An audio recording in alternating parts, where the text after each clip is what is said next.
Azuchka. Kecha xullas bolalar bilan choyxonaga bordik. Shipildonni urdik, bo'yini urdik. Lekin kechasi shunaqa ham ko'tarib yubordi. Kechasi yurib men qidirdim. Lekin topolmay uyga borib krem ichib uxladim. Davleniya tushiradigan dori ichib ham uxladim. Kecha men bittasi bilan tanishdim. Lekin bor-ku, men uni shunaqangi boy deb o'yladim. Shunaqangi pullarni ishlataman, sog'aman deb o'yladim. O'ylang. Shunaqangi boy pullarni sog'aman deb o'yladim, lekin qarasam, menga hech narsa hem bilan bergani yo'q. Afsus, aldadim men yana. Chilonzorga kecha ish bo'yicha bordim. Astanovkada bitta takku tipkani ko'rib qoldim. Yubkalari shunaqa kalt ekan, oyog'iga shvoz bo'lib to'xtadim. Keyin Soliho'sha Mamet telefon qilib qoldi.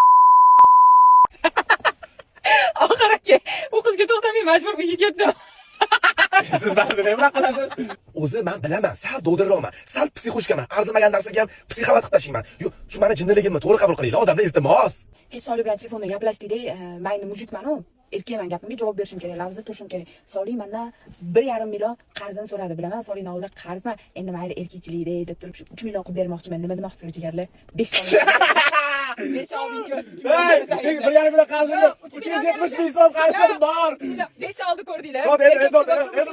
Endi yaqinda bitta reklama tushdi menga, lekin uni puli Abbos kartasiga tushdi. Abbos kartasidan krediti bor ekan, 370 ming so'm yechib olibdi. Menga qara, sen bilan Abbos biz 5 yillik hamkasbmiz. 370 ming so'm qayerda qolmaydi. O'sha pulni bermasang ham roziman, mana 5 ol. O'sha menda baraka. Azuchka, oldi. Olmadim. Olgan vizlarni qo'yib olaman.